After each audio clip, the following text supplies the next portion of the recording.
En el día de hoy, amigo oyente, llegamos al libro de Isaías. Le invito pues a que tome la Biblia en sus manos y que siga con nosotros la lectura de algunos pasajes que mencionaremos en el transcurso de este estudio. No creo, sin embargo, que podamos entrar hoy a estudiar el primer capítulo de este libro de Isaías. Pero queremos presentar aquí una introducción a este libro porque estamos entrando ahora en una sección completamente nueva de las Sagradas Escrituras y es la porción que se llama de las profecías. Aquí vamos a estar hablando acerca de los profetas y de la profecía. Con esto no queremos decir que hasta ahora no hemos tenido nada de profecía. La hemos visto ya en el Antiguo Testamento, así como también en el Nuevo Testamento, ya que tenemos profecías en el Pentateuco, en los libros de Moisés, y también vamos a encontrar al leer estos libros proféticos, que aquí también tenemos algo de historia y también poesías, y que también se menciona la ley en esta sección. Pero el mensaje principal, por supuesto, es el de la profecía. Ahora, todo lo que nos queda por delante del Antiguo Testamento, y que estudiaremos en su totalidad, está relacionado con los profetas. Es decir, que cada uno de los escritores que nos quedan por delante en el Antiguo Testamento es un profeta de Dios. Existe hoy una división artificial en cuanto a los profetas, y se les llama profetas mayores y profetas menores. Ahora, en lo que a nosotros se refiere, todos los profetas eran mayores, y ninguno de ellos se puede considerar como menor. Pero es una división artificial y es de mucha ayuda. Ahora, la división se hizo tomando en cuenta el tamaño del libro que escribieron y no por razón de su contenido. Algunos de los llamados profetas menores son como pequeñas bombas atómicas. Son pequeñas, pero tienen mucho poder. Así es que, comenzando con el libro de Isaías y continuando a través del Antiguo Testamento, estamos en la sección profética de la Biblia. El elemento de predicción del futuro será importante en esta sección, pero debemos recordar que los profetas eran mucho más que simplemente personas que pronosticaban el futuro. Estos eran hombres levantados por Dios en una época decadente, cuando los sacerdotes y los reyes ya no eran elementos dignos por medio de los cuales podían ellos presentar la comunicación de parte de Dios. Esos hombres no solo hablaban del progreso y de lo que ocurriría en el futuro venidero, sino que también hablaban acerca de hechos y sucesos locales y también del futuro inmediato. Tenían que hablar de esa manera para poder calificar para esta posición ante Dios según el código mosaico. El Señor había indicado allá en el libro de Deuteronomio la ley de los sacerdotes, la ley para los reyes y la ley para los profetas. Ahora se presenta el interrogante muy a menudo de cómo sabían las gentes de esa época, de los profetas, si ese profeta estaba en realidad hablando de parte de Dios.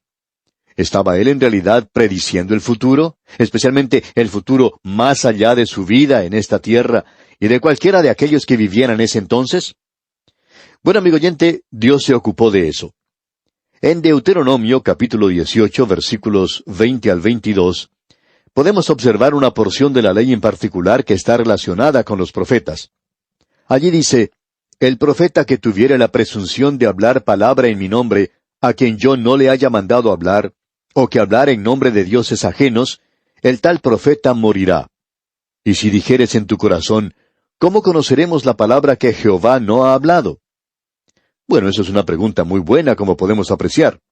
¿Cómo podemos saber si el profeta es falso o verdadero? Pues bien, este pasaje sigue diciendo: «Si el profeta hablare en nombre de Jehová, y no se cumpliere lo que dijo, ni aconteciere, es palabra que Jehová no ha hablado. Con presunción la habló el tal profeta, no tengas temor de él». En ese entonces llegaba algún profeta, hacía cierta declaración, y eso lo veremos en nuestra próxima oportunidad aquí en el libro de Isaías. Bien, ellos hacían una declaración en cuanto al futuro, un hecho que estaba muy alejado de la época en que vivían. Por ejemplo, el profeta diría algo en cuanto a Babilonia. Bueno, eso estaba a muchos años de distancia, mucho más allá de la vida de Isaías. En realidad, eso va a tener lugar mucho más allá de la época de Daniel. ¿Cómo podía entonces uno saber si Isaías, es decir, si uno hubiera vivido en aquel día, cómo podía saber si era un verdadero profeta o no? Bueno, él tenía que hablar en cuanto a una situación local, y veremos más adelante que Isaías hizo exactamente eso. Él no solo habló de los hechos que tenían lugar en el futuro, él habló de la venida de Cristo en su primera y segunda venida. ¿Y cómo podía uno saber que eso iba a tener lugar? Bueno, él entonces también hablaría de algo que tendría lugar localmente en el futuro, y ya vamos a ver eso, como ya hemos indicado, en la próxima oportunidad. Ahora, si ese pronóstico local no llegaba a suceder en la forma exacta que había predicho el profeta, él por supuesto era llamado un profeta falso y era tratado de esa manera. Ese profeta tenía que morir. Y usted puede estar seguro, amigo oyente, de que un mensaje de un profeta falso no se encuentra en el canon de las Escrituras inspiradas. Los libros proféticos están llenos de hechos que sucedieron localmente y que ya se han cumplido. Esa era la razón por la cual todos estos profetas profetizaban localmente y hablaban de una situación local, y eso llegaba a suceder. De paso, digamos que se acostumbraba a hacer una diferencia o separación muy marcada entre lo que era profecía cumplida y aquello que no había sido cumplido. Ahora, cuando se había dado, en primer lugar, todo era sin cumplir. Pero gran número de profecías han sido cumplidas. Eso es ahora un hecho histórico. Y también hay mucho que no se ha cumplido todavía. Y nosotros tenemos que hacer la diferencia entre aquello que se ha cumplido y lo que no se ha cumplido aún. Y creemos francamente que una de las grandes evidencias que tenemos de que esos hombres estaban hablando las palabras de Dios se demuestra en los cientos de profecías que se han cumplido literalmente. El hombre no puede adivinar el futuro, amigo oyente. Podemos ver eso en los pronósticos del tiempo. El meteorólogo tiene muchas dificultades en decir lo que realmente sucederá aún en las próximas 24 horas, aun cuando él tiene la ayuda de toda esa clase de aparatos científicos y mecánicos que puede usar en esa situación. La realidad es que ninguno de los meteorólogos del presente, a los cuales usted, yo y mucha gente prestamos tanta atención a diario en la radio, en la televisión y en los periódicos, y a quienes en realidad creemos, ninguno de ellos podría haber llegado a sobrevivir en Israel, sino que hubiera sido declarado como un profeta falso. Él hubiera sido apedreado hasta la muerte. Y aún así pensamos que esa gente de entonces era muy crédula, lo que no sucede con nosotros en el día de hoy. Ahora supongamos que estamos interesados en dar un paseo por el campo. Nos levantamos muy temprano de mañana y antes de desayunar escuchamos la radio o miramos la televisión para ver cuál es el pronóstico del tiempo. Escuchamos decir que va a ser un día claro y que saldrá el sol. Bien, miramos hacia el cielo y vemos que hay unas pocas nubes, pero estamos seguros que vamos a tener un buen día. Así es que nos preparamos a salir y partimos. ¿Pero qué es lo que sucede después? Comienza a llover a torrentes. Tenemos que regresar rápidamente antes de ser alcanzados por ese diluvio. El hombre que predijo que iba a ser buen tiempo hubiera sido apedreado hasta la muerte en Israel. Él nunca habría llegado a sobrevivir porque él había dado una falsa profecía. Por supuesto, él hizo todo lo que podía con todos esos aparatos científicos que tenemos hoy. Bien, con todas las profecías que han sido cumplidas, permítanos ilustrar lo siguiente. Se dice que existe más de 300 profecías en cuanto a la primera venida de Cristo. Nunca las hemos llegado a contar personalmente, pero sabemos que hay muchas de ellas. Ahora, la ley matemática de las probabilidades compuestas prohíbe al hombre que pueda predecir el futuro consistentemente. Tenemos que admitir que algunas veces ellos adivinan. Pero hay muchos en el día de hoy que piensan que conocen el futuro y hacen ciertas profecías, y si uno examina esto, de vez en cuando les resulta una. Y creemos que si usted mismo se pone a adivinar suficientes veces, bueno, de vez en cuando también acertará alguna vez. Es lo mismo que esas personas que ponen monedas en las máquinas traganíqueles. Si uno hace eso muchísimas veces, en alguna de ellas podrá ganar algo. Pero eso demora mucho tiempo y es nada más que una simple adivinanza. Así es que, en realidad, la ley de las probabilidades compuestas quiere decir que usted va a perder si es que pone monedas en una máquina traganíqueles. O si usted trata de profetizar algo, no tendrá buen resultado en esto. Y eso es lo que queremos decir. Ahora, supongamos que yo hago una profecía y digo que mañana va a llover.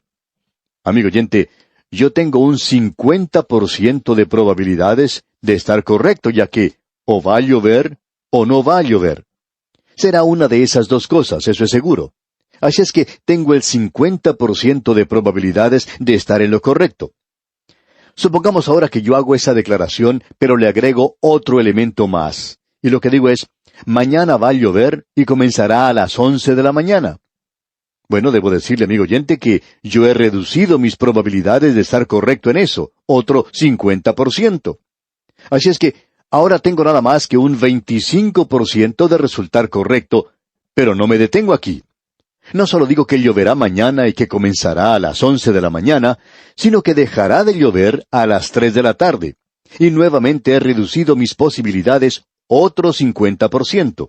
Eso quiere decir que ahora tengo solamente un 12,5% de posibilidad. Y uno puede continuar haciendo eso, amigo oyente, y tener unas 300 profecías, todas cumplidas una detrás de la otra, literalmente. Y uno pensaría que yo estaría en lo correcto, a no ser que el Espíritu de Dios me haya dado a mí la información, pero ningún hombre puede adivinar de esa manera. De paso, digamos que esa es una fracción de un 93avo, y entiendo que hay como 100 ceros que uno tiene que colocar a ese número. Y si usted no cree esto, pues trate de resolver el problema por sí mismo. Nunca lo he hecho yo, simplemente me baso en lo que otra persona dijo. Pero eso es una fracción que nos indica que uno no tiene ni la más remota posibilidad de resultar correcto. Usted sencillamente no lo podría hacer. Sin embargo, amigo oyente, la palabra de Dios sí ha sido correcta en esa forma. Ahora, ¿por qué Dios dio tantas profecías en cuanto a la primera venida de Cristo? Bueno, podemos dar una respuesta lógica y muy obvia. Amigo oyente, fue debido a la importancia de ese hecho de la venida del Señor Jesucristo a este mundo. Pero también tenemos que decir que existe otra importante razón, y es que Dios no quería que los hombres perdieran la oportunidad de saber cuándo vendría Cristo. Dios no quería que los hombres tuvieran una disculpa, y ellos nunca podrían llegar a decir que Dios no anticipó su venida de tal forma que ellos pudieran llegar a equivocarse en cuanto a su realización. Ahora permítanos ilustrar esto con algo muy sencillo.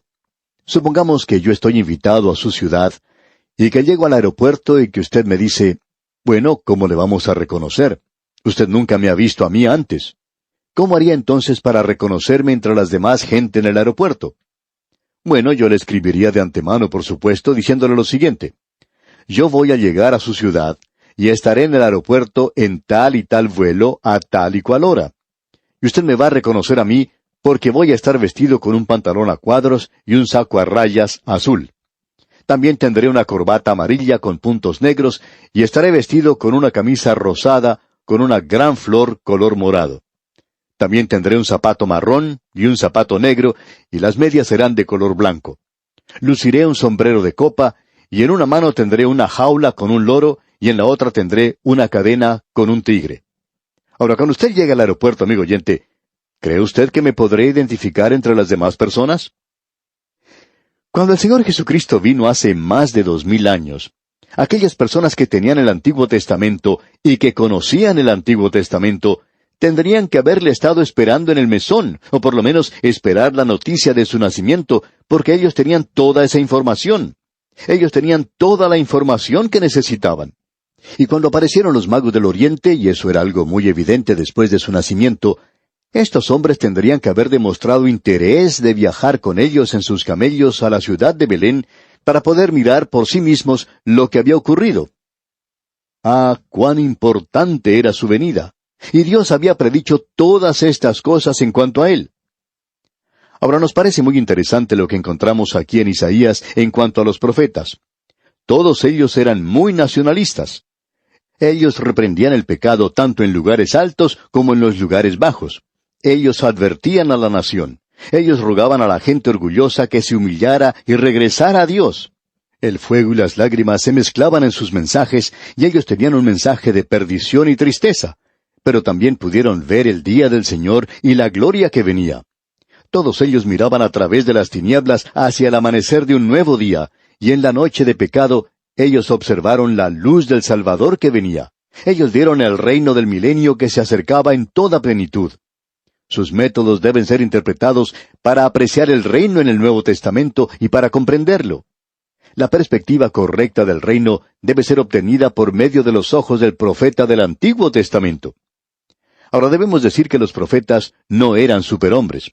Ellos eran hombres como nosotros, Pero ellos, habiendo hablado con Dios, nos muestran que su mensaje es aún la infalible e inspirada palabra de Dios.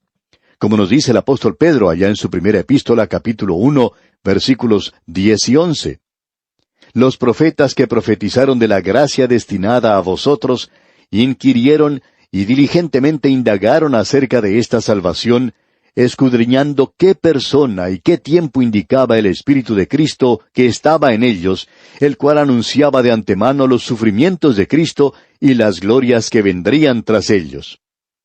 Y luego leemos nuevamente en la segunda epístola del apóstol Pedro, capítulo 1, versículos 15 al 21, lo siguiente: También yo procuraré con diligencia que después de mi partida vosotros podáis en todo momento tener memoria de estas cosas, porque no os hemos dado a conocer el poder y la venida de nuestro Señor Jesucristo siguiendo fábulas artificiosas, sino como habiendo visto con nuestros propios ojos su majestad. Pues cuando Él recibió de Dios Padre honra y gloria, le fue enviada desde la magnífica gloria una voz que decía: Este es mi Hijo amado, en el cual tengo complacencia. Y nosotros oímos esta voz enviada desde el cielo cuando estábamos con Él en el Monte Santo. Tenemos también la palabra profética más segura, a la cual hacéis bien en estar atentos como a una antorcha que alumbra en lugar oscuro, hasta que el día esclarezca y el lucero de la mañana salga en vuestros corazones. Entendiendo primero esto, que ninguna profecía de la Escritura es de interpretación privada, porque nunca la profecía fue traída por voluntad humana, sino que los santos hombres de Dios hablaron siendo inspirados por el Espíritu Santo. Fue Cowper quien dijo: Dulce es el corazón de la profecía, demasiado dulce no para ser perjudicado por el simple toque humano. Amigo oyente, nos estamos aproximando a una gloriosa sección de la palabra de Dios, la sección profética. Vamos a continuar hasta finalizar completamente esta sección. En nuestro próximo programa, Dios mediante, vamos a hablar algo acerca del profeta Isaías, ya que vamos a comenzar con sus profecías. También hablaremos acerca de sus profecías, y entonces vamos a poder observar un mensaje muy importante que es muy apropiado para nosotros. Así es que le invitamos a acompañarnos en nuestro próximo estudio. Que Dios le bendiga abundantemente.